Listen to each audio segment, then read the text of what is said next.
Selamat malam hadirin sekalian, salam sehat dan salam sejahtera untuk kita semua.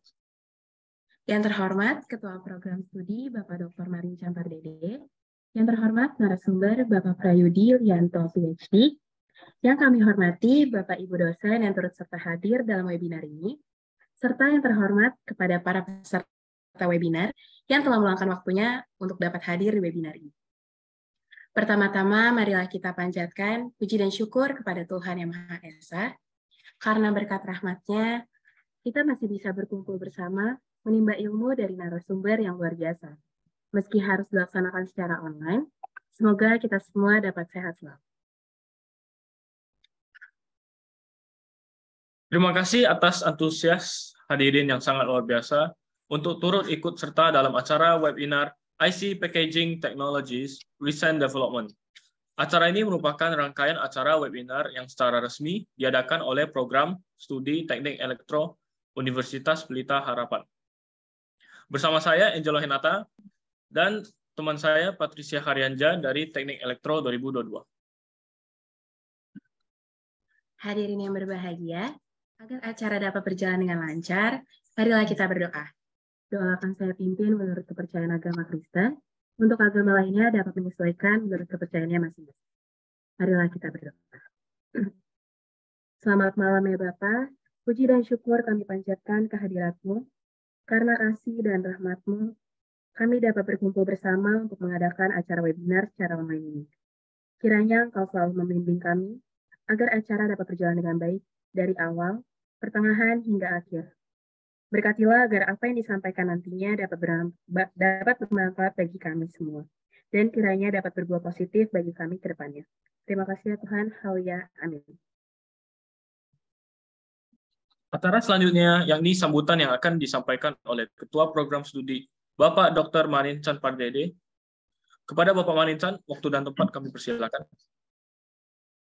Ya, oke. Terima kasih. Selamat malam Bapak Ibu. Terima kasih kepada MC Angelo sama Patricia.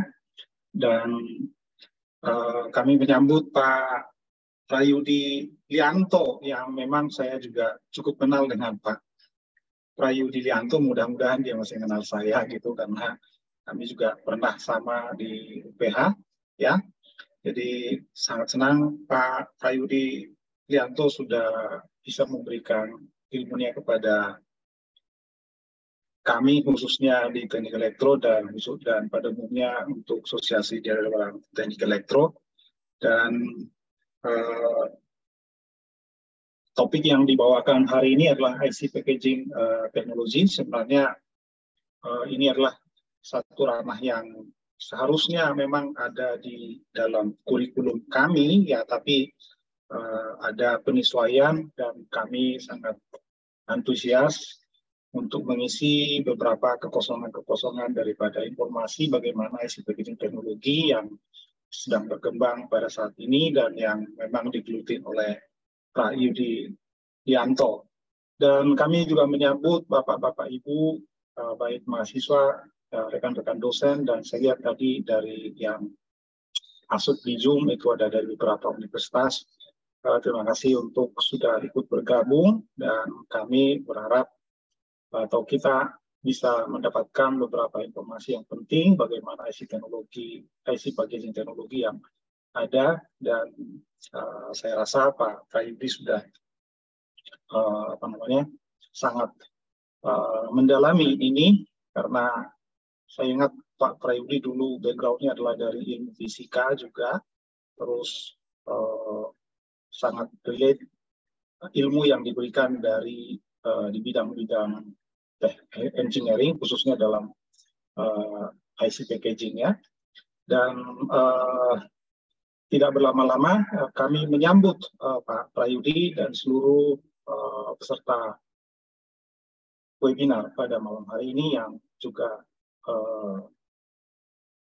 bagian daripada perkuliahan juga yang khususnya yang dibawakan oleh Pak Henry Uranos. Dan ini memang satu model-model daripada bagaimana MBKM yang diberikan oleh pemerintah mengintegrasikan beberapa perkuliahan dengan pakar-pakar yang ada di dunia seperti itu.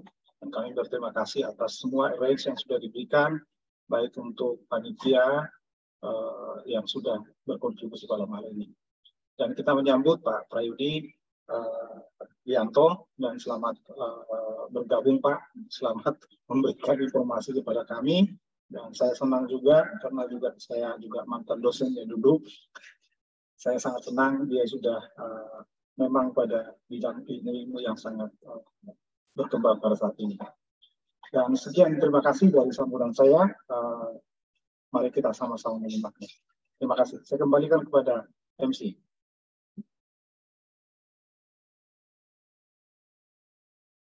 Terima kasih kepada Bapak Marincan atas kata sambutannya. Selanjutnya kita akan memasuki acara inti, yakni pemaparan isi materi, sekaligus juga diskusi dan juga tanya jawab oleh pembicara Bapak Prayudi Lianto PhD, dan akan dipandu oleh moderator, yaitu Bapak Dr. Insinyur Henry Uranus. Kepada Bapak Henry, waktu dan tempat kami persilakan. Baik, selamat malam Bapak Ibu sekalian.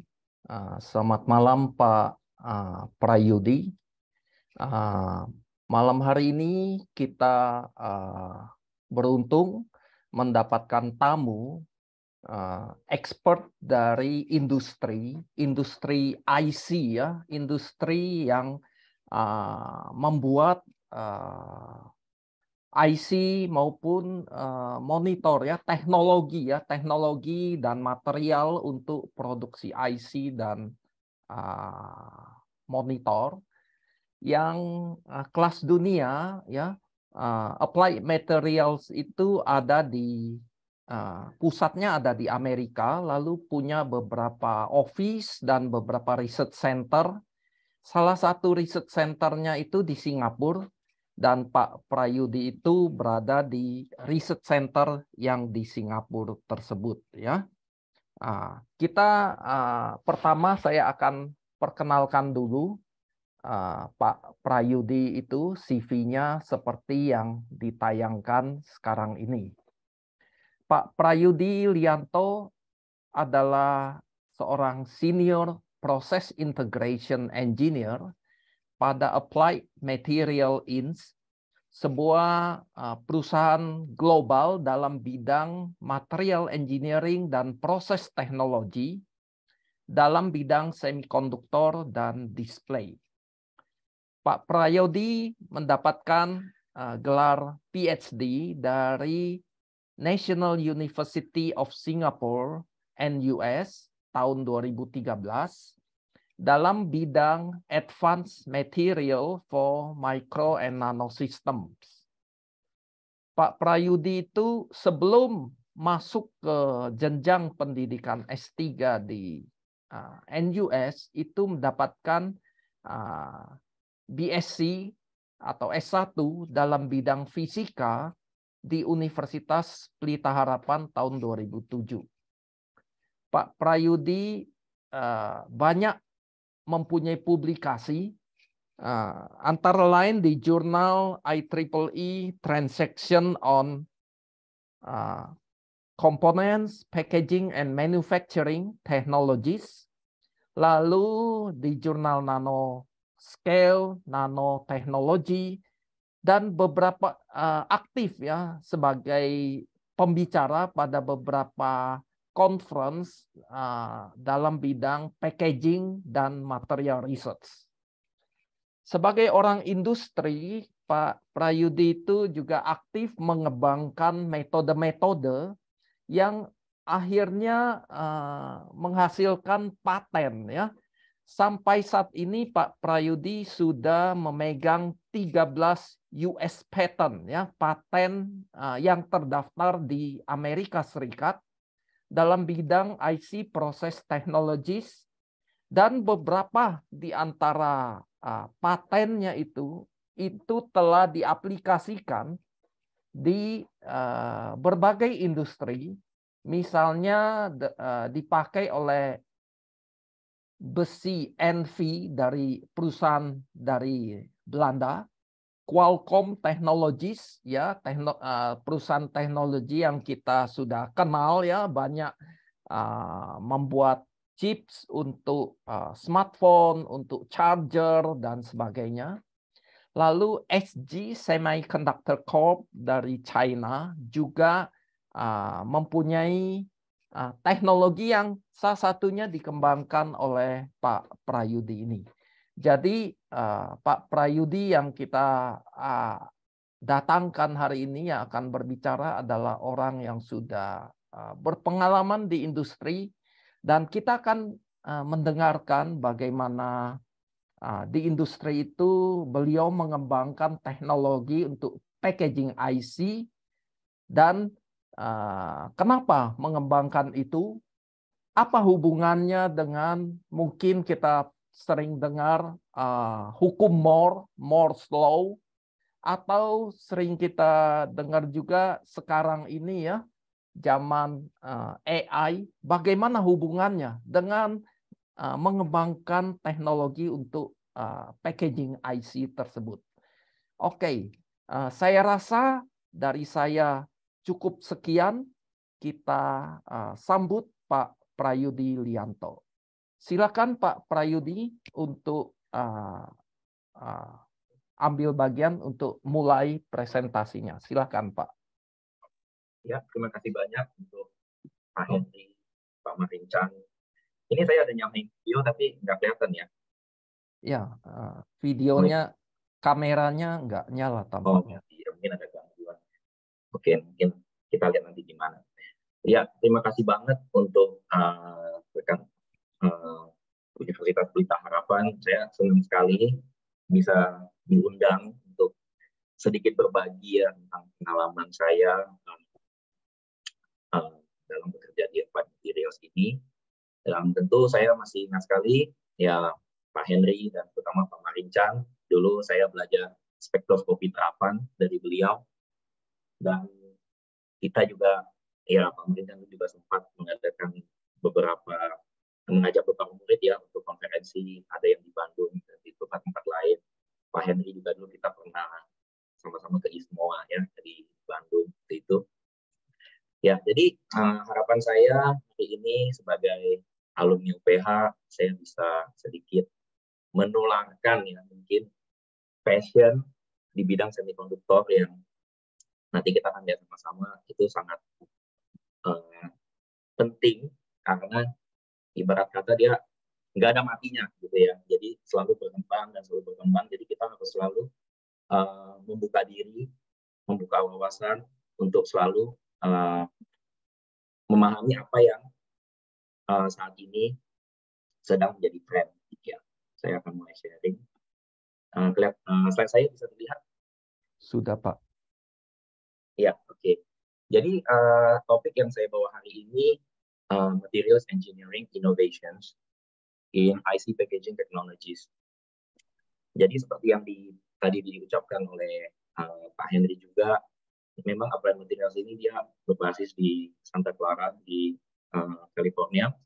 Tapi khusus untuk di Singapura ini memang kita fokusnya adalah untuk packaging. Nah, untuk jelasnya nanti packaging apa nanti kita akan belajar sama-sama. Oke, baik, kita mulai aja.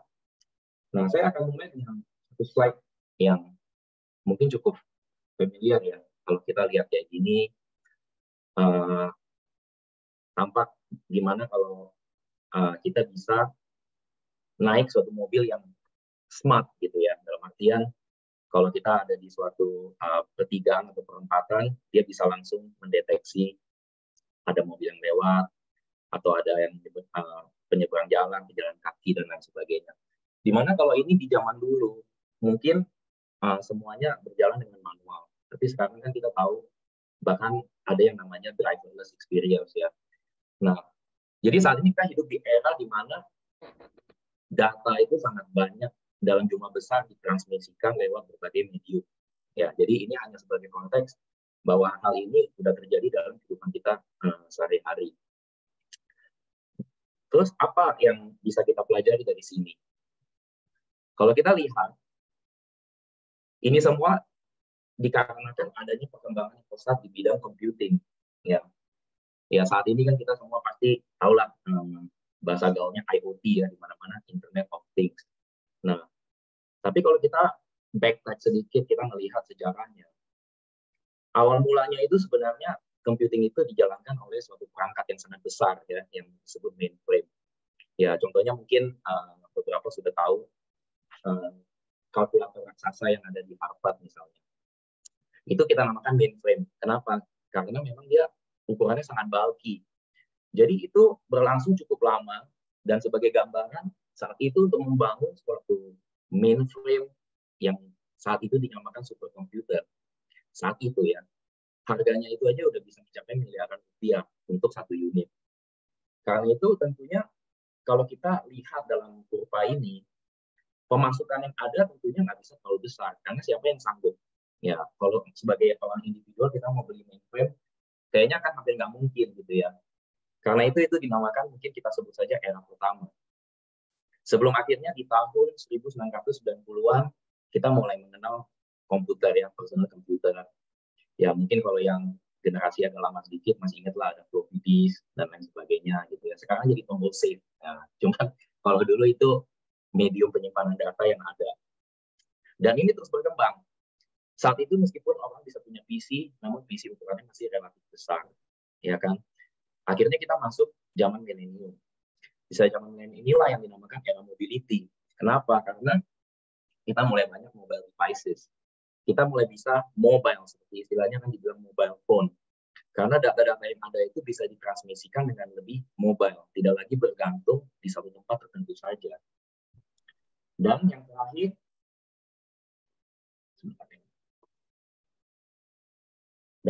adalah sekarang kita masuk di era AI, yang kita sering mendengar artificial intelligence. Kenapa?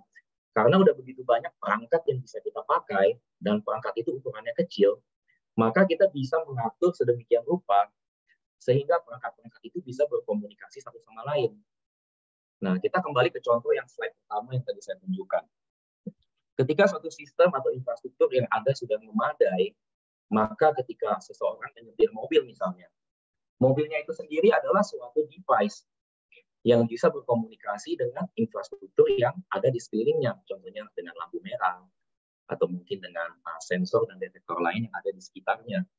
Sehingga dengan demikian, data yang ada itu bisa ditransmisikan dengan cepat, karena dia sifatnya berada di tempat yang sama, dan bisa dianalisa dengan cepat, sehingga memungkinkan bagi seseorang untuk memanfaatkan teknologi ini, contohnya untuk autonomous driving, ya kan?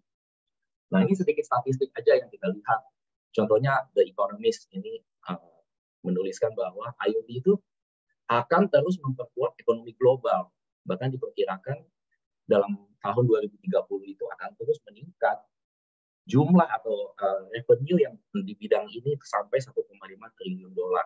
Jadi ini tentu adalah suatu tren yang sangat nyata. Karena itu jelas kita ingin tahu dong apa sih implikasinya, terutama terhadap berbagai industri. Dalam hal ini saya coba bawakan perspektif dari sisi semikonduktor.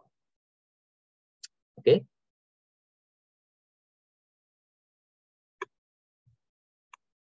Nah, sekarang apa ciri-ciri dari artificial intelligence era ini?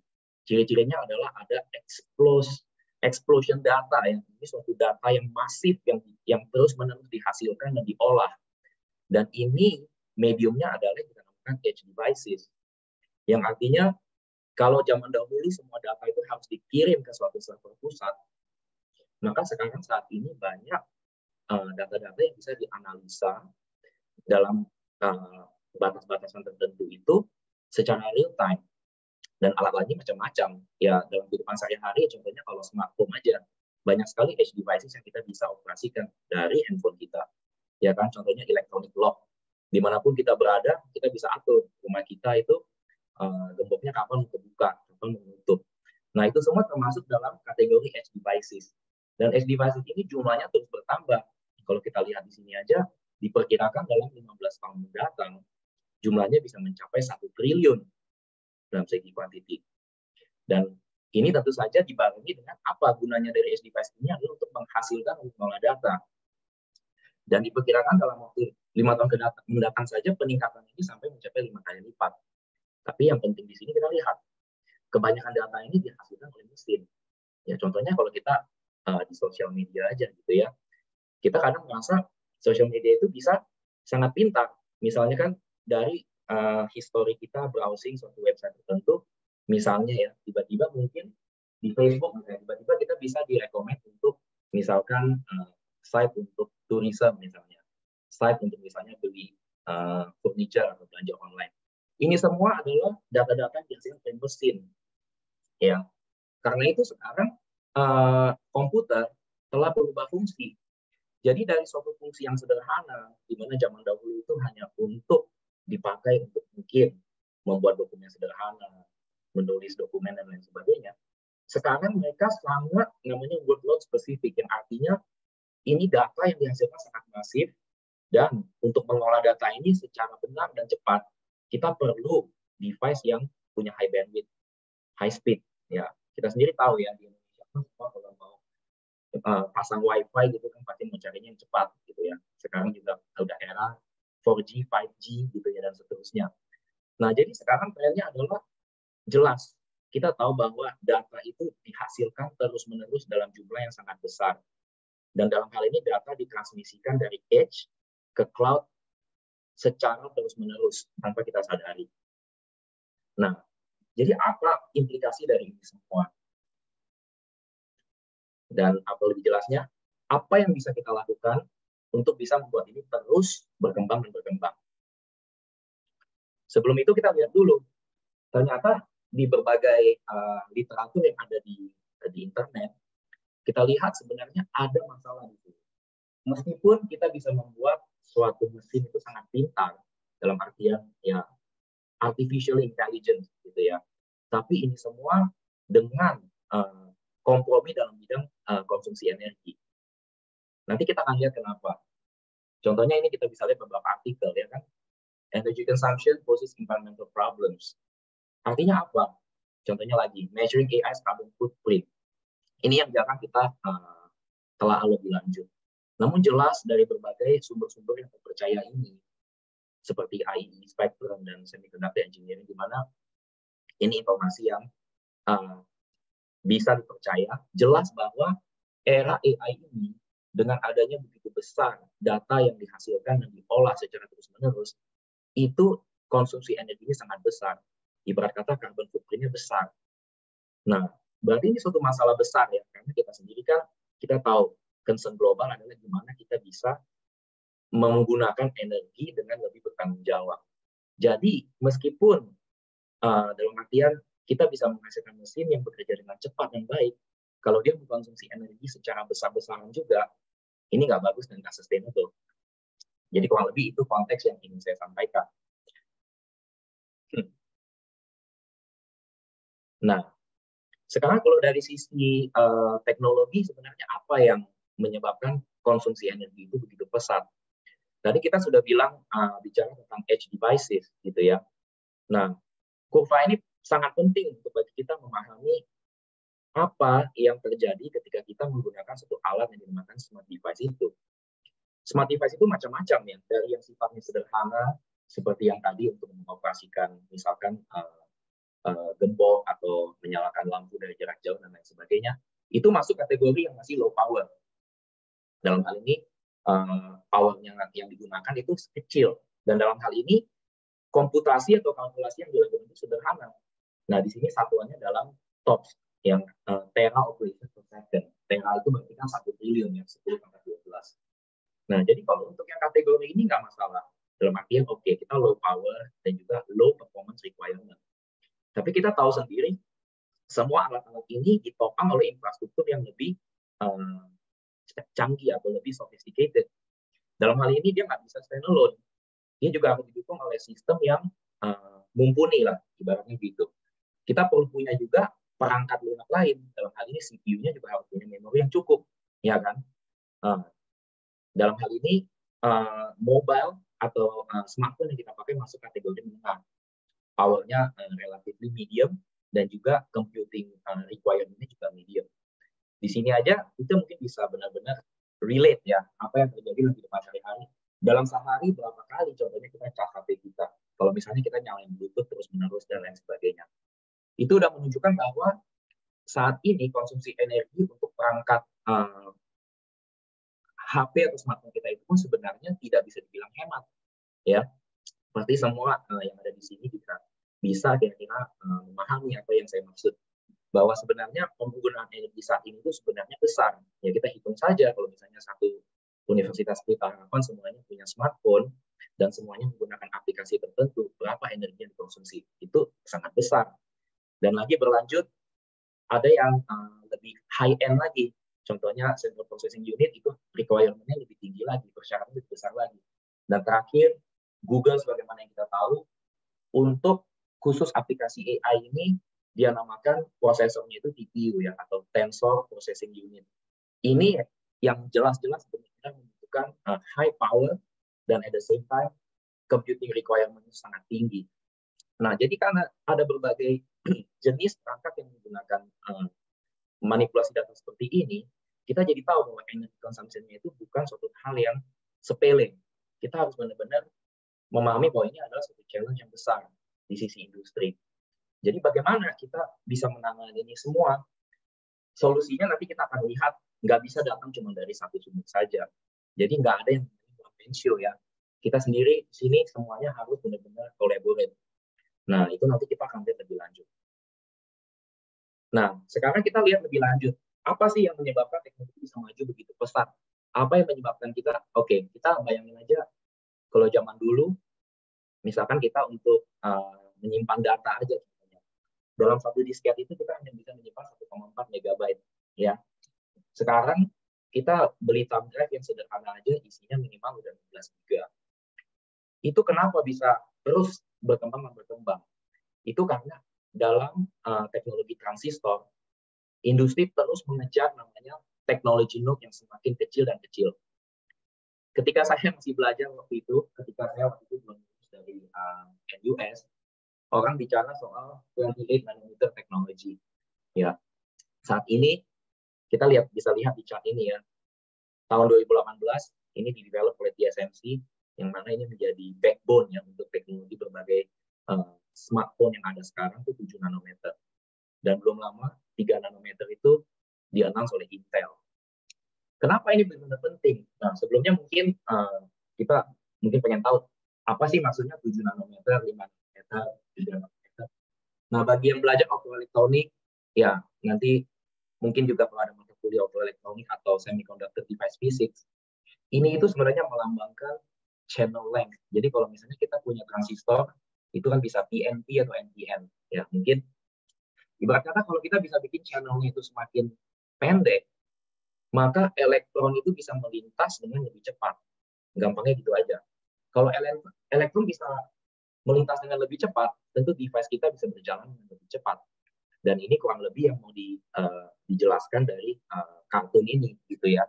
Kalau kita bisa reduce saja source and drain length kita dari 7 nanometer ke 5, maka density kita bisa pack lebih banyak alat dalam satu chip. Dengan kata lain, speed kita akan meningkat. Dan karena jarak yang ditempuh oleh elektron lebih pendek, kita sendiri tahu berarti disipasi panasnya lebih sedikit. Dalam hal ini kita bisa menghemat power. Nah, jadi terus industri itu berusaha keras sekali untuk memacu terus lebih kecil dan lebih kecil lagi. Saat ini kita sudah berada di zona 3 nanometer. Jadi bayangkan, hanya 3 nanometer padahal atomic distance itu hanya sub-nanometer. Jadinya hanya beberapa atom saja yang ada di dalam channel itu. Nah, itu mungkin menjadi diskusi terpisah lain kali. Cuman jelas itu ada banyak constraint dalam bidang fisika. Tapi industri itu selalu nggak pernah nyerah gitu ya. Saat ini kita terus memacu itu, dan saat ini seperti kita lihat speed terus bertambah, power terus berkurang. Tapi sebenarnya ada yang missing di sini. Sekarang kalau kita lihat, oke, kita bisa bikin device kita kecil. Misalkan kita bisa bilang, saya bisa bikin channel length saya 1 nanometer. Tapi kita tahu sendiri, contohnya saya pakai contoh HP aja ya. Kalau kalian buka, itu kan jelas yang kalian lihat itu apa? PCB. Ada banyak komponen, pasif, aktif, dan lain sebagainya. Itu sebenarnya yang kita bilang sebagai akses ke dunia luar. Jadi meskipun kita punya suatu chip yang punya device dengan skala nanometer. Tapi untuk bisa dipakai, chip ini harus di-attach ke atas suatu substrate. Ya, mungkin gampangnya gitu. Dan dari substrate ini nanti harus di-attach di atas PCB, gitu ya. Jadi kalau anak-anak teknik elektro kan pasti sangat familiar, nanti harus disolder ke sana kemari dan lain sebagainya, baru akhirnya bisa difungsikan dalam suatu perangkat, entah itu komputer, entah itu smartphone, entah itu any other edge devices gitu. Nah, kurva ini menggambarkan fenomena yang terjadi. Kalau kita berada di zona di mana teknologi masih berada di zaman dulu, maka energi atau power, daya atau disipasi panas yang ada itu memang sebagian besar jatuh atau ibarat kata disipasi panasnya disebabkan oleh device itu sendiri. Tapi lihat apa yang terjadi ketika kita terus-menerus scale down, kita terus-menerus drive progress di bidang ini sampai kecil, tapi kita lihat power yang digunakan untuk cloud computing, kurvanya ada di bawah overall power used on the die. Apa maksudnya ini? Artinya, disipasi panas yang ada itu sebagian besar bukan jatuh di level nanometer ini, tapi energi yang terbuang itu adalah di wiringnya atau di kabelnya. Mungkin gampangnya untuk diilustrasikan seperti kita punya setrikaan aja gitu. Setrikaannya itu sendiri memang tujuannya jelas ya untuk menyetrika. Tapi kalau kita bayangkan setrika itu kita punya kabel panjangnya 50 km. Nah, akibatnya listrik yang ada dipakai bukan untuk memanaskan setrikanya, tapi dipakai untuk memanaskan kabelnya. Kurang lebih itulah yang terjadi juga dalam skala nano ini. Jadi interconnect atau wiring ini yang membatasi efisiensi dari power consumption. Jadi nanti kita bisa lihat, saya akan paparkan beberapa contoh. Panjangnya lintasan itu dari device sampai ke dunia luar itu bisa berkilo-kilometer panjangnya. Karena kita bicara soal copper interconnect yang dimensinya sangat kecil. Ukurannya micron dan itu bisa banyak lapisnya. Sebagai gambaran, kalau misalkan kita pakai memori ya gitu ya. Memori sekarang kan cepat. Zaman dulu saya ingat mungkin waktu saya kuliah 128 MB gitu ya, 256. Sekarang kalau kita beli laptop minimal dia beberapa giga. Itu semua dimungkinkan karena interconnect yang ada itu semakin cepat. Nah, jadi di sini jelas bahwa meskipun kita bisa mendorongnya sampai 1 nanometer, ini tidak akan ada gunanya kalau kita tidak memperbaiki performance di bidang interconnect.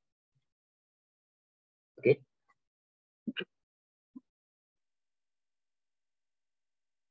Nah, sampai di sini baru ini set the context untuk saya bisa jelaskan apa yang Applied Materials lakukan untuk mengadres concern-concern yang ada di bidang interconnect ini. Mungkin saat ini Pak Henry kalau boleh minta diputarkan video yang sudah disiapkan.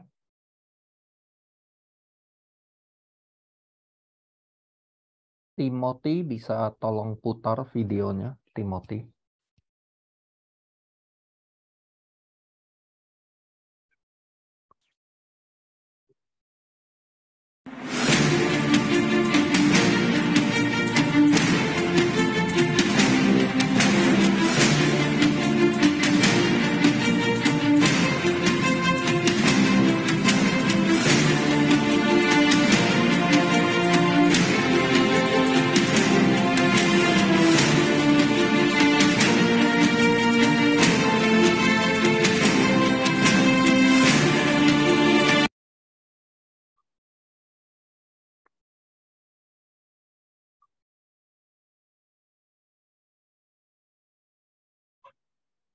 Terputus ya itu ya.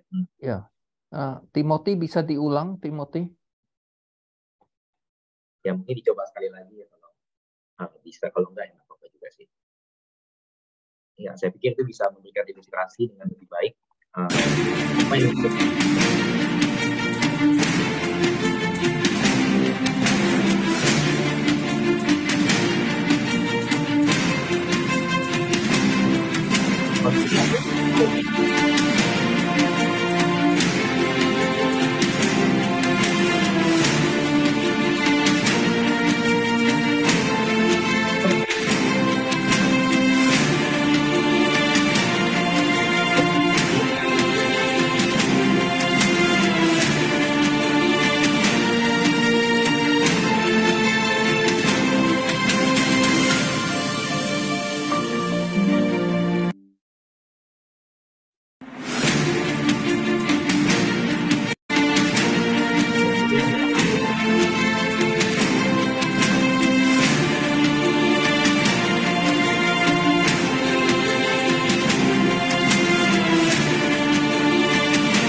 Nanti kita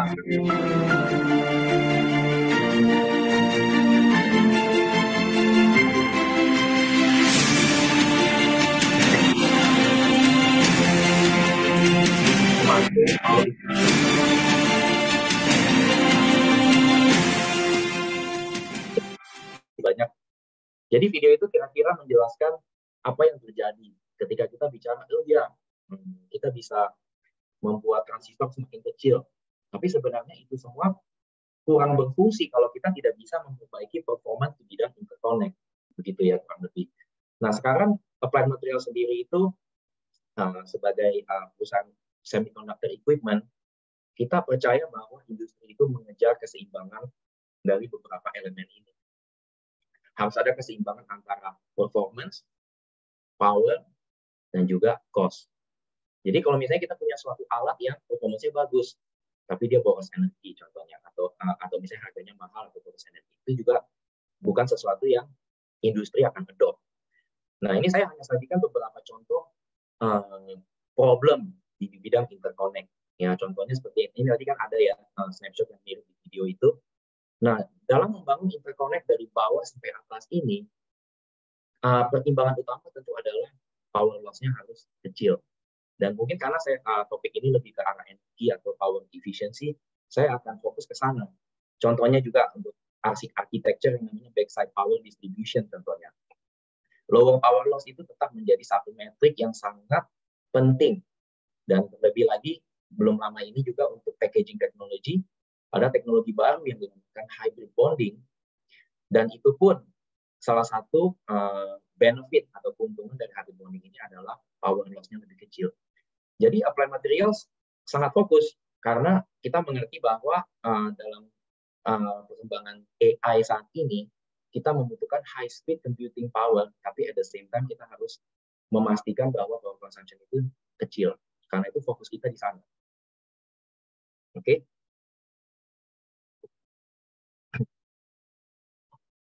Nah, sekarang kita ambil satu contoh. Contohnya kita bicara tentang resistance. Saya senang ambil contoh ini karena ini cukup straightforward gitu ya. Kita tahu sendiri kalau kita mau hitung resistance itu kan hambat jenis dikali dengan panjangnya dibagi dengan luas area gitu ya. Kalau di SMA dulu kan kita sering ingat R itu O kali L per A. Nah, rumus itu terus relevan yang kita pakai di sini.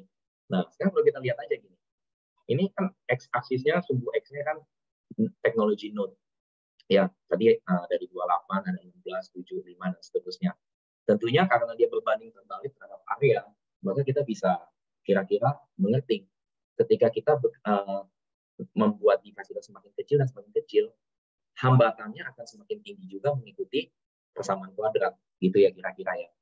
Tapi lagi-lagi, tadi kan kita ada suatu challenge. Kalau kita terus-menerus ikutin kurva ini, power yang dihabiskan di device itu menjadi terlalu tinggi. Dan ini menjadi concern, environmental concern yang tadi kita lihat itu. Konsumsi energinya menjadi terlalu tinggi.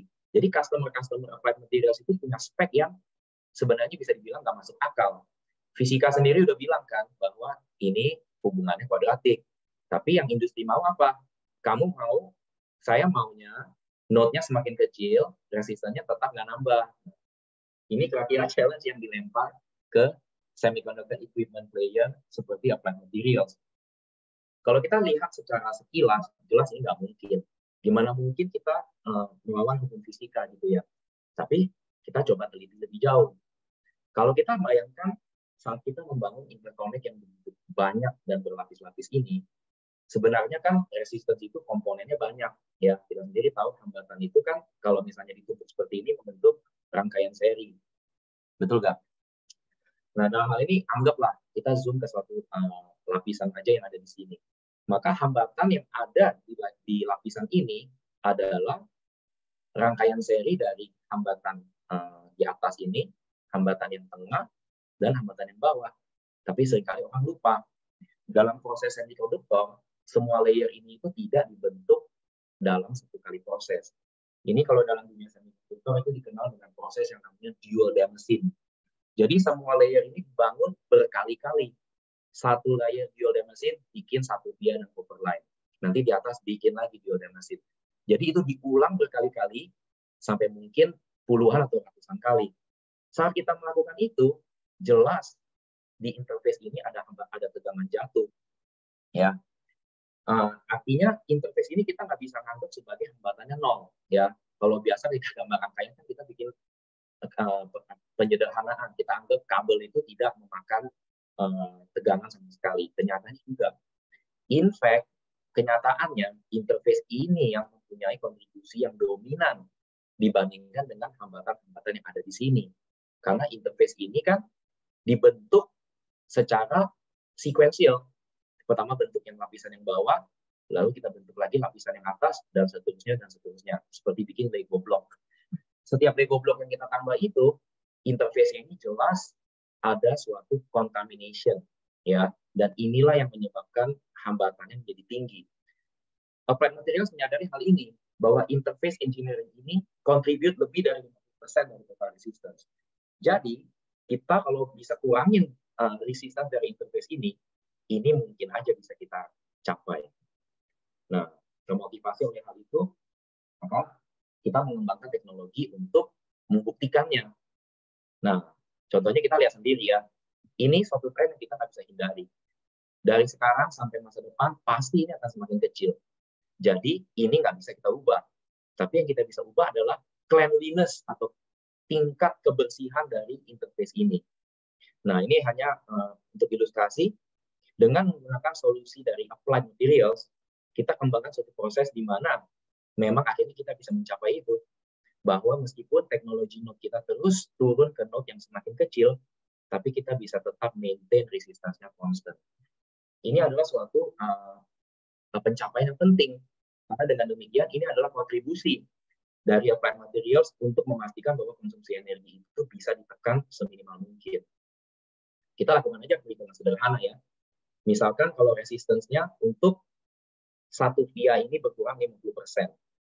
Dalam suatu chip itu bisa ada jutaan atau bahkan miliaran repeat unit dari via itu.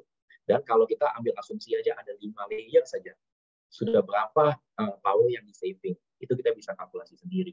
Jadi interface engineering ini menjadi sangat penting. Bisa dibilang at the heart of our research di Applied Materials ini. Jadi ini contoh yang seringkali kita pakai karena memang ini interface engineering sangat penting, terutama untuk memacu perkembangan di bidang power efficiency. Nah, sekarang kita balik ke history sebentar. Tadi kan Pak Merchan yang Pak Henry ada bilang tentang Moore's Law. Ini semua memang bermula di tahun 1965. Jadi saat itu Gordon Moore dia sudah memprediksi bahwa tiap 18 bulan itu jumlah transistor itu akan meningkat 2 kali lipat. Dan hukum ini sampai sekarang tidak ada tanda-tanda untuk berhenti. Jadi ini yang ditunjukkan oleh yang tadi itu, teknologi node itu terus berkembang. Zaman Gordon Moore mungkin teknologi node masih sekitar submicron gitu ya, mungkin 500 nanometer. Sekarang kita lihat sendiri, kita sudah berada di zona 3 nanometer. Tapi Gordon saat itu, meskipun saat itu masih sekitar 50 tahun yang lalu, dia udah bisa prediksi. Ini bukan suatu hal yang benar-benar bagus sebenarnya. Kalau jumlah transistornya semakin banyak, ya kita bisa bayangkan. Kalau ada satu aja yang rusak, langsung seluruh chip itu tidak fungsional, betul ya? Karena itu di saat itu dia udah mulai punya visi. Pada akhirnya kita mungkin harus memisah chip itu menjadi heterogeneous. Artinya, mungkin gampangnya gini ya. Kalau kita ambil contoh sehari-hari, misalkan kalau kita beli rumah gitu, terus tiba-tiba rumahnya lampunya rusak. Nah, tapi solusinya kita harus beli rumah baru. Nah, kurang lebih seperti itu. Jadi kalau misalnya kita nggak memakai disaggregation concept, bisa membuat harga chip itu sangat mahal, betul ya? Ya contohnya rumah tadi. Kalau misalnya kita lampunya rusak, tapi kita nggak bisa cuma ganti lampunya. Kita harus ganti satu rumah itu semua jadi rumah yang baru. Tentu ini nggak sustainable. Tapi kita mau di mana sistem itu bisa dibagi-bagi menjadi suatu modul. Sehingga kalau misalnya ada yang rusak, itu yang bisa kita pakai. Sama seperti kalau kita ambil contoh di handphone. Nggak semua itu membutuhkan teknologi yang benar-benar tingkat tinggi. Jadi sebenarnya handphone yang kita lihat sekarang pun, yang kita punya sekarang itu udah merupakan kumpulan dari chip-chip dari berbagai node. Mungkin kalau untuk kamera, dia pakai chip untuk yang 14 nanometer, misalnya gitu. Mungkin untuk Bluetooth pakai yang 65 nanometer misalnya. Ini yang dinamakan dengan disaggregation. Nah, jadi saat itu dia sendiri udah punya bayangan. Suatu hari di masa mendatang, kita nggak bisa membangun semuanya hanya on a single chip. Kita harus mempackage mereka dengan benar. Ya, jadi untuk menjadi lebih ekonomis, sistem itu harus dipecah-pecah menjadi sistem yang masing-masing dan kemudian dihubungkan satu sama lain. Disinilah muncul istilah packaging.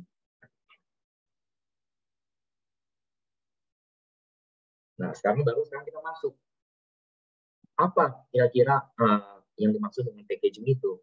Nah, seperti yang kita bilang tadi, packaging itu sendiri menjadi bottleneck, ya kan? Karena itu sekarang Applied Materials selain dia fokus di bidang front end, proses yang untuk di bidang front end tadi, bagian back end atau packaging itu juga menjadi semakin mendapat perhatian. Ya, ini hanya secara cepat saja. Contohnya, kalau kita bisa mengimprove bagaimana kita mempackage chip-chip yang ada dalam satu device, kita bisa membuat performanya semakin bagus. Ya, kita bisa membuat power consumption-nya semakin irit, performance-nya semakin bagus, dan juga harganya semakin murah. Kalau yang ini tadi, seperti yang saya gambarkan tadi, bayangkan kalau misalkan satu chip ini mengandung semua device yang kita punya. Kameranya ada di situ, RFID-nya ada di situ, ya kan? Terus untuk mungkin macam-macam perangkat lain ada di situ, sensor, lain sebagainya, fingerprint, semua jadi satu. Cukup satu defect aja di chip ini, langsung chip itu rusak. Tentu ini sesuatu yang industri nggak akan mau. Jadi yang terjadi itu sekarang adalah zamannya kita melakukan heterogeneous integration. Jadi chipnya itu sendiri dibagi-bagi. Ada chip khusus untuk display, ada chip khusus untuk mungkin sound dan lain sebagainya. Dan itu semua di-assemble dalam paket secara heterogeneous dan dihubungkan satu sama lain dengan cara-cara yang nanti akan saya gambarkan berikutnya. Nah, sekarang packaging teknologi itu sendiri tentunya udah berkembang secara pesat juga, ya. Ini x-axis-nya ini adalah bisa juga dilihat dari segi waktu, ya. Dari zaman dulu sampai sekarang ini sudah berkembang seperti ini. Tapi bisa juga x-axis-nya kita anggap sebagai power efficiency. Jadi zaman dulu tentu ya kita bayangkan adalah seperti kabel biasa atau wire bonding. Jangan salah, wire bonding ini sendiri sekarang masih terus dipakai. Kenapa? Karena teknologi ini teknologi yang sangat murah. Ingat ya, tadi kita bicara ini dalam semikonduktor itu semua nggak melulu hanya performance. Pada akhirnya kita juga harus balance performance dengan harga. Jadi wire bonding ini tetap akan dipakai untuk device-device yang tidak membutuhkan resolusi tinggi. Tapi kita lihat di sini, seiring dari tahun ke tahun, udah banyak perkembangan yang terjadi. Contohnya setelah wire bonding, ada yang namanya teknologi microbump. Setelah bump, kemudian microbump karena dimensinya beda. Kemudian ada yang namanya true silicon via atau TSV. Dan yang belum lama ini baru berkembang adalah teknologi hybrid bonding. Ini key takeaway-nya kita bisa lihat dari I/O count-nya. I/O itu input-output ya. Kalau kita pakai wire bonding, kita bayangin aja kalau kita punya kabel, kita solder, kita akan sulit untuk benar-benar solder sampai kecil sekali, betul ya. Karena itu, density dari I/O-nya kurang lebih hanya kisaran 10 I/O per milimeter persegi. Ya kurang lebih lah. Jadi kurang lebih jarak antar kabel itu alat yang paling canggih mungkin sekitar 100 micron pitch-nya. Udah nggak bisa lebih kecil lagi. Ya, karena itu kan limited by surface tension, dia nggak akan bisa lebih kecil lagi.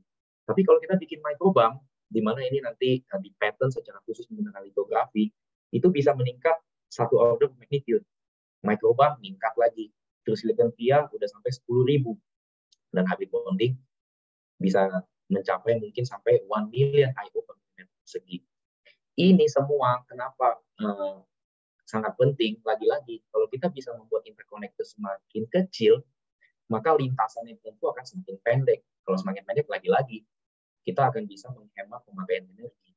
Ya, kurang lebih seperti itu.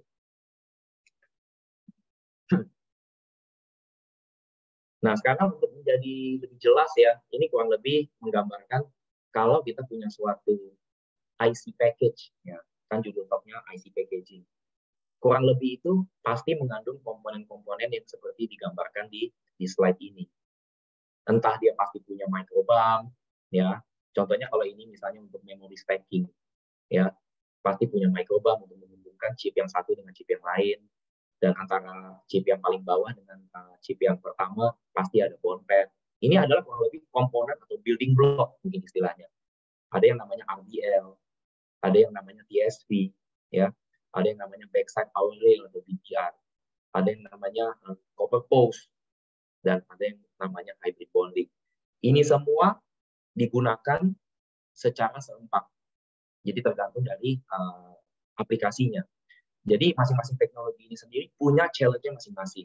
Yang tentunya kalau kita mau bahas, tidak akan cukup waktunya. Hari ini saya akan fokus hanya ke beberapa building block. Yang mana nanti saya akan kasih contoh-contoh yang lebih mendetil, dan kira-kira apa yang bisa kita terus kembangkan untuk solve problem di bidang ini. Oke? Nah, seperti bisa dilihat di sini, nah, contohnya kita melihat dalam segi modul atau building block. Masing-masing punya challenge-nya, tapi saya nggak akan bahasnya. Hari ini kita akan fokus ke 4 saja, yaitu TSV, RDL, BAM, dan hybrid bonding. Oke? Kita mulai dari yang pertama. Sekarang untuk BAM, kita sendiri tahu, semua pasti tambah lama tambah kecil. Karena itu komputer, laptop, makin lama makin tipis, gitu ya. Televisi kita juga makin lama makin tipis. Ini semua karena interconnect-nya pun makin lama makin tipis dan makin pendek. Ini sendiri jelas menunjukkan bahwa seiring tahun berjalan, maka pitch dari BAM ini semakin kecil. Tapi lagi-lagi, tadi kita udah lihat kan, kalau semakin kecil, apa yang menjadi masalah? Contact resistance atau interface resistance. Kita udah tahu hubungannya pasti kuadratik. Tapi persoalannya, industri nggak bisa menerima hal itu. Kalau ini nggak kita atasi, seperti yang tadi saya bahas, kita tentu nggak akan bisa afford melihat bahwa energi yang digunakan begitu tinggi.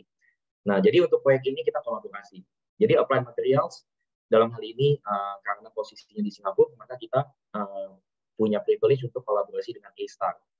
Dalam hal ini Institute of Microelectronics. Jadi dalam collaboration project ini kita bikin suatu test vehicle seperti ini, dan kita coba lakukan studi.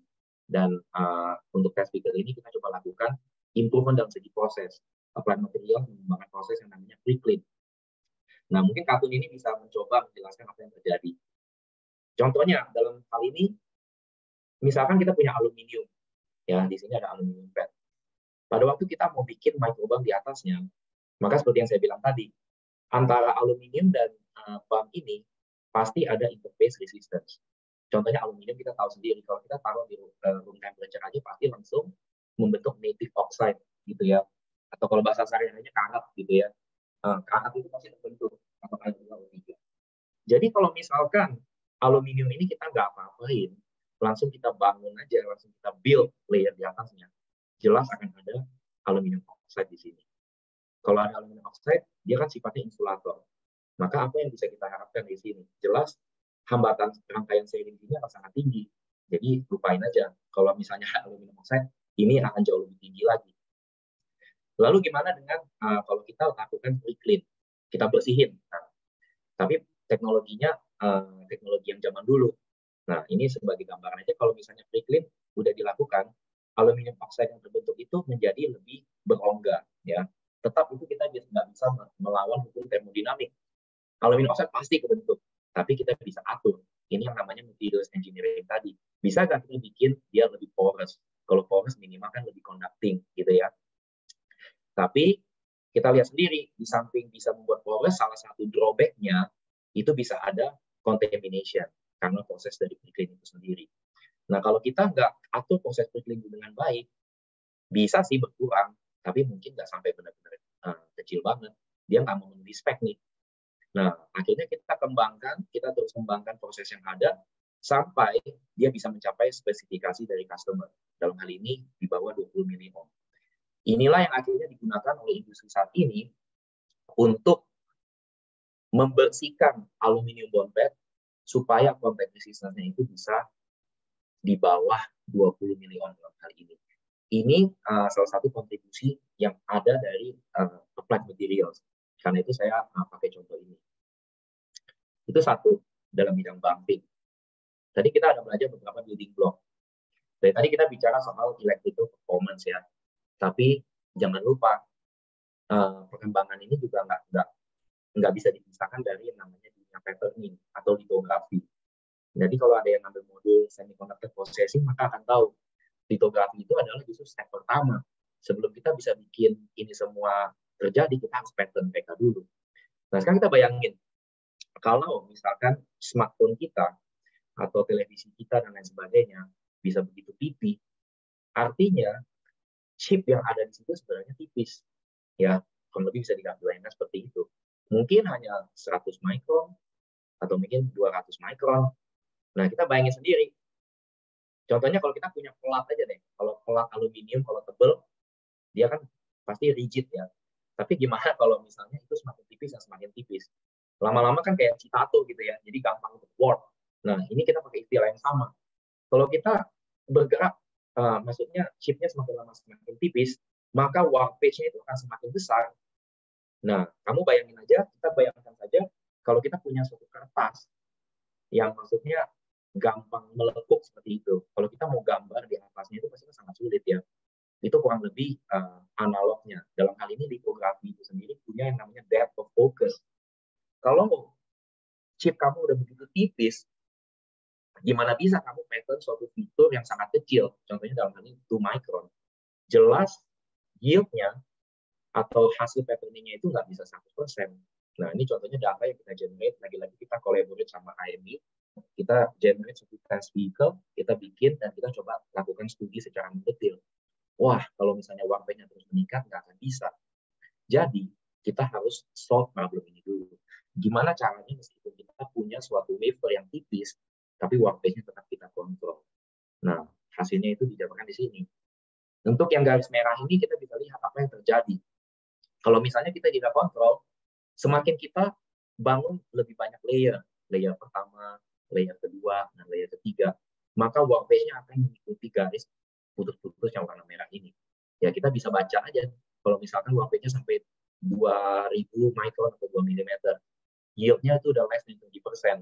Ibarat kata, kalau pakai contoh rumah tadi ya, kita beli rumah baru, ada 4 kamar, tapi 3 kamar ini nggak bisa dipakai. Nah, cuma 1 kamar doang. Itu kurang lebih apa yang terjadi kalau kita nggak address ini, chip yang ada itu nggak fungsional 100%. Ini masalah besar sekali. Karena itu Open Materials juga mendevelop suatu solution dalam hal ini gimana kita mengaddress warpage. Jadi hasilnya itu dirangkum secara bagus sekali di sini. Kita lihat, misalnya sebelum dia naik, kita lakukan proses warpage correction di sini. Kita bring down dulu. Nanti begitu kita bangun layer berikut, naik kan, kita koreksi lagi.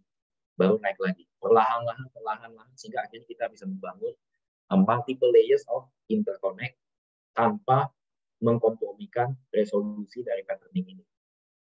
Nah, ini salah satu proyek yang juga sangat penting, karena itu kita publikasi ini di suatu conference packaging di ECTC. Ya, ini juga suatu proyek yang kita collaborate dengan Institute of Microelectronics di Singapura. Berikutnya TSV. Nah, kalau TSV itu gampangnya kita anggap aja seperti suatu gelas yang sangat panjang dan kecil, ya. Jadi, gimana caranya kita punya suatu lubang yang begitu dalam dan kecil, tapi kita mau isi ini dengan cover, kita mau isi dengan tembaga. Ini contoh kan, kalau prosesnya nggak teroptimalisasi, akan sangat sulit. Di bagian dasarnya akan ada bolongnya gitu ya, akan ada void-nya, akan ada lubang. Dan kalau ini terjadi, gimana bisa kita memastikan bahwa arus akan mengalir dengan benar? Ya, jelas ini akan jadi masalah. Nah, dalam hal ini challenge-nya banyak sekali. Karena itu ini ada paper yang sangat bagus sekali menjelaskan bagaimana integration dari semua proses ini harus benar-benar optimal. Pertama, kita harus pastikan bisa nggak kita bikin ini cangkirnya. Ini yang dinamakan dengan proses etch-nya. S-nya itu sendiri nggak gampang. Ini kita bicara soal aspect ratio lebih dari 10. Ini hanya 3 micron, dan dalamnya itu 50 micron. Nah, kalau misalnya kita mau bikin etch sedalam ini dengan dimensi kecil ini, itu nggak gampang. Tapi tentu saat ini Applied Materials sudah ada solusinya. Setelah bikin via ini, challenge-nya nggak berhenti di sana. Kita nggak mungkin hanya mengandalkan silikon saja sebagai insulator. Kita tahu sendiri, silikon itu semiconducting. Kalau kita tahu coppernya langsung in touch sama si silicon, ya konslet gitu ya. Jelas akan ada banyak leakage current antara TSV ini. Kita nggak mau. Jadi kita harus pastikan ada tipis dielectric yang harus lining ini TSV. Ini proses yang kita kembangkan juga. Solusi dari applied materials. Setelah ini terjadi, kita harus kasih suatu seeding layer. Seeding layer ini supaya kita bisa pompa arus ke dalam, sehingga akhirnya kita bisa bottom up fill. Inilah yang dinamakan proses PVD dan ECD. Dan terakhir setelah kita isi dengan copper, coppernya itu kan akan overflow. Kalau misalnya overflow seperti ini, akan shorting juga dong. Nah, untuk mengatasi hal ini kita harus namanya lakukan proses CMP untuk memplanarisasi sekaligus menghilangkan copper overburden ini. Sehingga hasil akhirnya akan benar-benar seperti yang ditunjukkan di sini. Dia akan benar-benar terisolasi satu sama lain dan untuk dimensi yang sangat kecil. Ini adalah suatu solusi integration solution yang juga dikembangkan oleh Applied Materials di bidang TSV. Dan ini dikembangkan di headquarter kita di Santa Clara. Nah, terakhir saya mau spend sometime, karena ini adalah teknologi baru. Tadi kita berpikir, oke, ketika kita menghubungkan antara satu chip dengan chip yang lain, kita perlu bump, ya, kita perlu micro bump. Tapi kita tahu sendiri, micro bump itu sebenarnya additional structure, suatu struktur tambahan, sama seperti solder. Misalnya kita menghubungkan dari suatu komponen ke komponen lain, kita solder.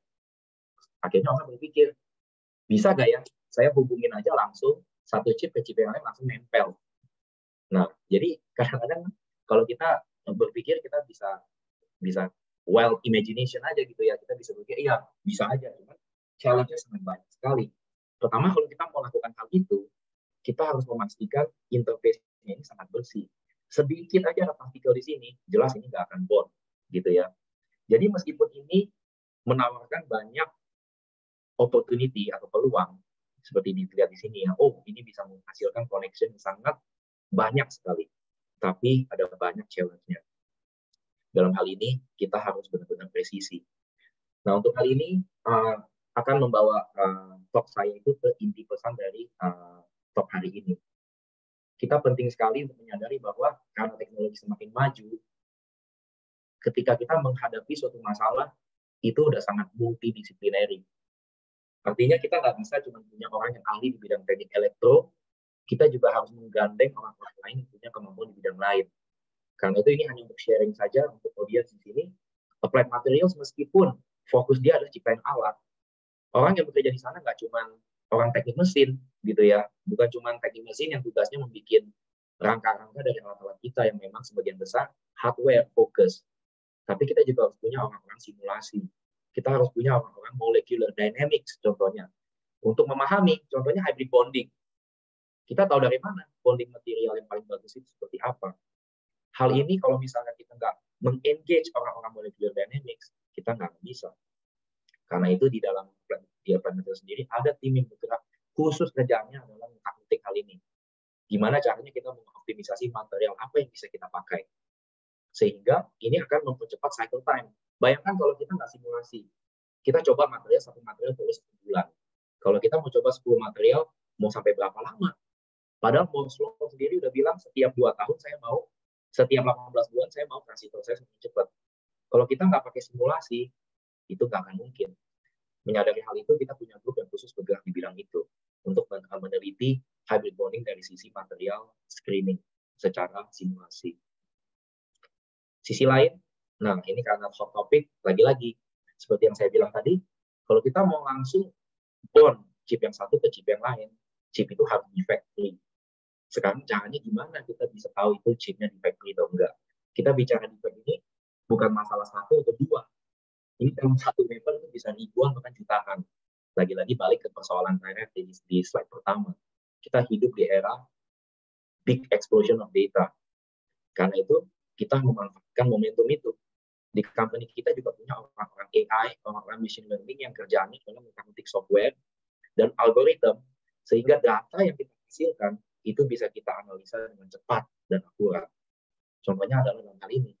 Contohnya, ketika kita melakukan inspection, kalau kita nggak pakai AI, bayangin aja, kita dikasih 1000 foto gitu ya, SEM picture. Oke, kamu coba lihat sendiri itu 1000 SEM, kasih tahu saya, ada berapa chip yang rusak, berapa chip yang bagus, itu nanti bikin report. Ini bukan lagi sesuatu yang harus dilakukan manual, karena kita udah tahu teknologi kita bisa menunjang hal itu. Dalam hal ini image recognition, image manipulation itu menjadi hal yang penting. Karena itu di dalam applied materials ini kita punya subject matter expert di bidang itu. Dalam hal ini kita mengaplikasikan AI atau machine learning untuk secara cepat menganalisa defect sehingga kita bisa menghasilkan data secara lebih cepat dan akurat. Dan ini juga sesuatu hal yang sangat penting. Kemudian hybrid bonding juga lagi-lagi, nah ini untuk menggambarkan proses hybrid bonding itu sendiri juga sangat kompleks, ya. Itu menginvolve banyak sekali proses seperti yang digambarkan di sini. Ini bahkan sebenarnya ya udah bisa dibilang simplified. Antara step satu dan step lain juga ada minute details yang mungkin nggak saya capture di sini. Nah artinya apa? Kita apply juga bukan namanya one size fits all gitu ya. Kita nggak punya solusi untuk semuanya. Contohnya oke, kita punya CVD, tapi kita nggak punya litho. Kita punya edge product, kita punya PVD, kita nggak punya bonding, kita nggak punya dicing. Sekarang kalau ini semua kita nggak punya, gimana caranya saya bisa memastikan proses saya itu nanti kalau udah jadi alat itu hasilnya bagus? Kurang lebih seperti itu, ya kan? Karena prosesnya itu sangat kompleks, sehingga memastikan kita harus optimisasi the overall flow. Kita nggak bisa hanya melihat dari satu proses saja, tapi hasil akhirnya itu merupakan kombinasi dari semua proses ini. Nah, slide ini mencontohkan hal itu. Kalau kita nggak optimize, maka kalau kita punya chip yang kita bond secara hybrid bonding itu, yield-nya akan low. Di sini saya hanya untuk ilustrasi, merah itu melambangkan bahwa hybrid bonding-nya gagal, gitu ya. Kita lihat kalau kita nggak lakukan optimization, bonding yield-nya itu sangat rendah sekali. Tapi kalau kita bisa optimisasi, hasilnya adalah seperti yang digambarkan di sini. Ini baru sesuatu yang kita bisa jual ke customer, betul nggak? Tapi ini seperti easier said than done gitu ya. Untuk mencapai data ini perlu waktu yang cukup lama, beberapa tahun. Kenapa? Karena kita harus tahu di tiap step ini kita harus pastikan kita lakukan dengan benar. Nah, mungkin audiens akan bertanya, gimana caranya applied materials bisa mengevaluate proses flow yang begini kompleks, padahal applied materials hanya punya alat 1, 2, misalnya 3, 4. Gimana caranya? Nah, untuk mencapai hal ini, maka satu-satunya cara adalah dengan kolaborasi. Jadi sekali lagi, nggak ada namanya company yang benar-benar super, gitu ya. Bahkan kalau kita bicara soal universitas aja, trennya sekarang adalah pasti dia joint publication, gitu ya. Nanti saya akan singgung sedikit kolaborasi saya dengan Profesor Andripo. Saya nggak tahu apa dia udah datang. Tapi nanti saya akan ambil contoh di mana kita harus benar-benar leverage expertise dari grup-grup lain. Ini saya akan kasih contoh yang benar-benar real dari company applied material sendiri. Tentu saya nggak bisa sebutkan jenis apa secara exact company yang kita engage karena kita ada non-disclosure agreement dengan mereka. Tapi untuk ilustrasi aja, nah kita posisinya di sini. Applied materials itu adalah equipment supplier. Tujuannya jualan alat gitu. Untuk gampangnya kalau kita mau masak, kita jualan panci. Tapi resepnya kita nggak jual sebenarnya.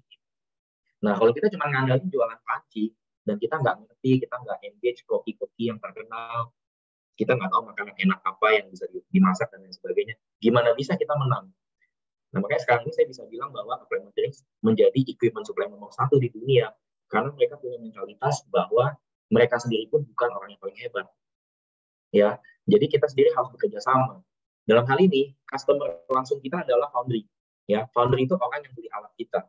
Perusahaan ini akan beli alat dari kita. Tapi kalau kita cuma engage foundry, gimana caranya? Kita harus punya infrastruktur yang menopang kita dong, ya kan? Dalam hal inilah Research Institute itu menjadi partner kita yang sangat penting. Research Institute itu bisa membantu kita menciptakan test vehicle misalkan. Bisa, dan dalam hal ini juga bisa melakukan proses-proses yang applied materials tidak punya. Contohnya tadi seperti yang saya singgung, misalnya ada proses litografi, proses dicing dan lain sebagainya. Kita kolaborasi, tapi tentu namanya kolaborasi kan harus saling menguntungkan. Kita taruh alat kita di sini. Nah, inilah yang dinamakan Applied Packaging Development Center yang ada di Singapura saat ini, di tempat saya bekerja. Alat-alat applied materials itu ditaruh di Research Institute. Orang-orang Research Institute senang, mereka bisa pakai alat yang paling canggih dari kita, tapi in return, mereka harus kontribusi idea mereka. Sebagai scientist, mereka harus kontribusi ide. Mereka harus bisa bikin test vehicle yang bisa kita pakai untuk validate integration flow yang tadi kita lihat itu. Di samping itu, kita juga harus menjalin hubungan sama end customer. End customer ini apa? Adalah direct customer dari Foundry. Dalam hal ini, kalau kita engage end customer bisa kasih tahu, sebenarnya tujuan utama saya itu adalah, misalkan, contact resistance saya 20 miliohm, contoh yang tadi itu. Nah, requirement itu kita dapatkan dari sini. Nah, kita bikin perjanjian dengan mereka, kita bilang, oke, saya bantu kamu, tapi nanti kalau misalkan saya punya hasil yang bagus, saya minta kamu push orang ini supaya beli alat saya. Kurang lebih begitu bisnis model yang kita terapkan. Jadi semua senang di sini. Research Institute bisa pakai alat yang paling canggih, kita bisa jualan alat, ini bisa dapat bisnis dari end customer bisa memastikan bahwa Foundry menghasilkan chip-chip yang memenuhi keinginan mereka. Inilah mode kolaborasi yang ada, yang sangat efektif untuk mempercepat pencapaian solution dari problem-problem yang ada tadi. Ini satu contoh.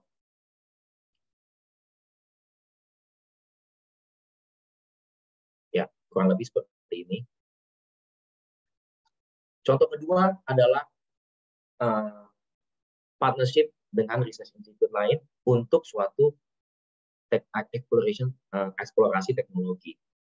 Nah, ini sebenarnya menarik sekali. Waktu itu sebenarnya saya nggak pernah tahu dengan Pak Andrivo ini. Meskipun akhirnya tahu bahwa Pak Andrivo menyatakan Pak Andrivo. Pak Andrivo ini dulu juga kuliahnya di Indonesia, ya, sebelum akhirnya beliau berkesempatan untuk kuliah di luar negeri dan akhirnya sekarang menjadi profesor di NUS dan sekarang mengepalai Singapore Synchrotron Light Source, ya. Nah, waktu itu secara nggak sengaja kita ketemu. Nah, kita diskusi saat itu kita nggak pernah kepikiran, oke, kamu punya akselerator. Pikiran kita akselerator itu, wah, suatu hal yang besar gitu ya. Ini kalau di NUS aja ini gedenya itu seperti satu lapangan bola voli mungkin ya. Nah, mana mungkin kita bisa pakai teknologi yang begini besar untuk alat kita. Ya, cuman kita jangan terlalu cepat ini, maksudnya apa ya, menutup kemungkinan. Akhirnya kita ngobrol. Akhirnya ngomong, oh, menarik juga. Ternyata Pak Andrivo ini punya engagement dengan industri. Tapi untuk semiconductor belum pernah. Nah, akhirnya saya pikir, dan saya kasih tantangan saat itu. Oke, sekarang kita punya satu problem di sini. Nah, saya nggak bisa jabarin terlalu detail di sini karena waktunya nggak mencukupi. Akhirnya kita ngobrol dan akhirnya saya bilang, oke, saya ada tantangan. Nah, ini kelihatannya sederhana, bahwa oke, akhirnya kita punya hasil. Ini itu berlangsung bertahun-tahun. Nanti mungkin kalau Pak Andri udah masuk, dia bisa bikin sedikit cerita. Kita ini coba bertahun-tahun, kita coba problem 1, problem 2, problem 3, nggak ada hasil yang bagus. Tapi nggak apa-apa. Kita tetap lakukan kerjaan masing-masing. Pak Andri tetap fokus sama proyek dia, saya juga tetap fokus, tapi kita tetap komunikasi. Artinya sampai suatu ketika, untuk aplikasi bumping dan RDL, nah tadi itu kita udah bersinggung ya, bumping dan RDL tadi itu, kita menemukan, wah, ternyata ada satu range of energy yang ada di dalam akselerator ini, range-nya sempit, tapi range itu begitu berguna buat aplikasi ini. Langsung kita cepat-cepat lakukan repeatability dan lain sebagainya. Begitu kita pastikan itu repeatable, langsung kita file join pattern. Nah, ini adalah satu contoh bahwa kolaborasi itu kadang bisa dengan pihak-pihak yang bahkan kita nggak sangka sebelumnya. Jadi ibarat kata justru kalau kita berbicara dengan orang yang di luar bidang kita, mungkin kita bisa dapat ide-ide baru. Itu pesan yang ingin saya sampaikan gitu. Kalau setiap hari kita ketemu orang yang sama gitu ya, oh ya semiconductor, masing-masing udah punya caranya sendiri gitu ya. Tapi kalau misalkan kita ngomong sama orang yang benar-benar dari bidang yang lain, dalam hal ini Pak Andri ini adalah dari departemen fisik. Cara berpikirnya mungkin sedikit berbeda, tapi bisa saling komplementari dengan kita. Nah, akhirnya ini menjadi suatu teknologi baru yang kita patenkan, dan ini punya potential application untuk defect detection. Nah, ini salah satu contoh di mana kita perlu collaborate untuk drive progress. Kita nggak bisa bergerak sendiri. Oke? Jadi itu penting sekali. Dan kenapa dari tadi saya kedepankan tentang paten? Paten itu kalau untuk industri itu sangat-sangat penting. Kenapa? Karena ketika kita membuat suatu produk, ya mungkin kalau di negara-negara berkembang, ini susah yang di-track ya. Tapi kalau untuk negara maju, mereka punya namanya apa ya, etik. Nah, bahwa kalau udah ada paten, Mereka nggak main-main. Mereka nggak bisa menggunakan teknologi yang sama untuk develop produk mereka. Mirip-mirip mungkin boleh, tapi nggak boleh sama. Dan paten itu berlaku minimal 10-15 tahun. Kenapa? Tujuannya adalah untuk memprotek orang yang menciptakan itu. Dalam hal ini misalkan plant materials. Sehingga plant materials punya waktu untuk mengembangkan produk ini sampai jadi dan dijual ke customer. Dan saat patennya itu sudah nggak berlaku lagi, plant materials sudah punya banyak customer base. Jadi itu pentingnya paten bagi industri, terutama bagi equipment maker seperti kita. Jadi ini contoh lagi di mana kolaborasi itu sangat-sangat penting. Contoh lain, karena tadi kita bicara soal hybrid bonding, ya, yang warna biru itu kurang lebih adalah proses yang kita punya, ya, kita punya nih proses. Tapi kita ada gap di sini. Kita untuk sebelum bonding ada proses. Setelah bonding kita juga punya alat, tapi untuk bondingnya kita nggak punya. Lah, lagi-lagi kita dihadapkan suatu dilema kan. Gimana bisa kita ngomong sama customer, alat saya itu jagoan loh untuk aplikasi hybrid bonding, tapi saya nggak punya data. Nggak mungkin kan. Karena itu company kita memutuskan untuk collaborate dengan ahli hybrid bonding. Tadi disinggung sedikit oleh Pak Henry ya. Nah, Besi ini adalah leading player di bidang itu. Untuk bidang hybrid bonding itu dia jagonya. Akhirnya kita bikin partnership. Nah, bahwa gimana kalau kita collaborate, saya urus yang proses ini, kamu urus proses ini, kita kerjasama, nanti hasil yang ada, kita jual alatnya bareng-bareng. Lagi-lagi model ini cukup berhasil, saat ini ada beberapa customer kita yang paling besar, akhirnya beli alat dari kita. Lagi-lagi ini mengajarkan kita bahwa kalau plant materials ngotot untuk bergerak sendiri, mungkin udah keduluan sama kompetitor yang lain. Jadi kita menyadari hal itu, kita harus menggandeng orang yang tepat, perusahaan yang tepat untuk saling membantu. Ibaratnya you help me, help you, seperti itu ya. Jadi ini jadi win-win solution. Basic-nya juga senang, plant materials-nya juga senang. Nah, sampai di sini kurang lebih itu beberapa contoh yang bisa saya sampaikan. Kenapa? Karena saya akan quote aja ini suatu analis ya, Tom Friedman itu dia bilang gini. Ya kurang lebih sekarang industri di bidang semiconductor chip itu sudah terlalu kompleks ya. Jadi kita nggak akan bisa lagi menjadi yang terbaik dalam segala hal. Seperti yang tadi saya bilang ya. Meskipun plant materials nomor 1, kalau dia nggak menggandeng partner yang tepat, dia akan ketinggalan kereta. Jadi dalam hal ini kita perlu punya banyak partner yang bisa kita percaya. Karena itulah kita harus terus menyesuaikan diri terhadap perkembangan yang ada dan tidak menjadi sombong. Melainkan kita justru berusaha menggandeng lebih banyak orang untuk mencapai tujuan yang sama. Nah, maka saya mau simpulkan saja bahwa saat ini untuk rekan-rekan mahasiswa ya, bahwa era AI itu sangat nyata dan itu akan mengubah semua industri, nggak hanya semikonduktor saja. Namun karena saya dari industri semikonduktor, tentu saya melihat dari sisi itu di mana power consumption itu menjadi barrier yang sangat signifikan. Kita harus bisa overcome itu. Dan untuk mencapai hal itu, maka kita harus terus melakukan perkembangan di bidang power consumption. Dan Applied Materials itu punya suatu framework untuk mengatasi hal itu, dan kita menyadari bahwa packaging itu menjadi suatu critical roadblock di sini. Karena itu kita terus melakukan riset yang aktif, di mana kita terus melakukan inovasi di bidang material maupun di bidang surface dan interface engineering untuk terus drive teknologi semakin bagus dan semakin bagus. Dan solution ini hanya mungkin dicapai kalau kita bekerja sama across the ecosystem, artinya dengan semua supply chain yang ada. Nggak cuma dengan research institute, tapi juga mungkin dengan our end customer, bahkan dengan customer kita secara langsung, dengan universitas, yang seperti tadi beberapa contoh yang saya jabarkan. Kenapa ini semua penting? Saya akan tutup dengan satu chart ini. Ini bisa dianggap sebagai suatu yield chart gitu ya. Ketika suatu teknologi dikembangkan, R&D, betul? Dan kemudian ini adalah tahap ramping atau prototyping. Sebelum akhirnya dia go high value manufacturing. Tentu R&D itu pasti banyak gagalnya, betul ya? Ya kita sendiri kan udah tahu kalau misalkan kisahnya Thomas Alva Edison aja dia gagal berapa kali gitu. Nah, untuk R&D biasanya itu pasti yield-nya masih rendah. Ya, nggak apa-apa. Tapi begitu kita udah masuk masa prototyping, kita udah harus lebih serius. Ini kurva harus kita pacu minimal 99.9%. Ini kalau kita bicara soal Six Sigma, ini Six Sigma distribution-nya itu harus tight sekali. Di sini itu kita bicara soal more than 99, pun nggak cukup. Karena bisa dibayangkan kalau misalnya satu wafer 10% dari chipnya kita buang.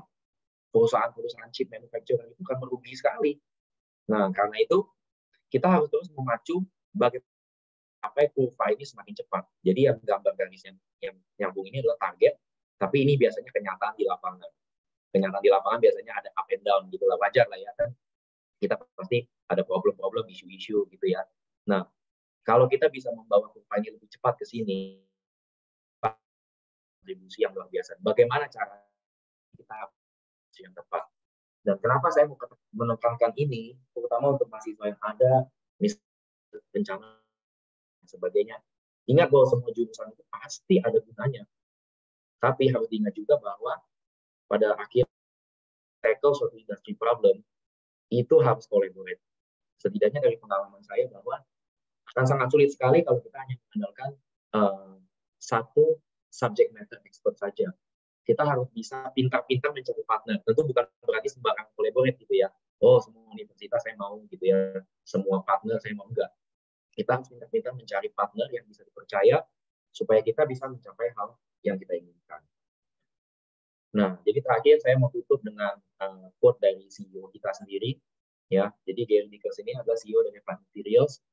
Jadi dia sendiri percaya bahwa Applied Materials itu punya teknologi-teknologi yang ada yang bisa mempunyai impact yang positif. Tapi lagi-lagi kita perlu bekerja sama. Ya, jadi saya harap pembicaraan hari ini bisa memotivasi adik-adik mahasiswa untuk terus belajar, ya, memanfaatkan peluang yang ada. Dan kalau misalnya sudah bekerja di industri, untuk diingat selalu bahwa di industri itu sendiri sifatnya kolaboratif. Kalau misalnya kita tidak membuka diri untuk kolaborasi, kita yang akan rugi sendiri, kita akan ketinggalan kereta. Jadi dalam hal ini, ya, itu kira-kira bisa saya sampaikan. Kalau ada pertanyaan, ya dengan senang hati akan saya jawab. Ya, saya kembalikan ke MC.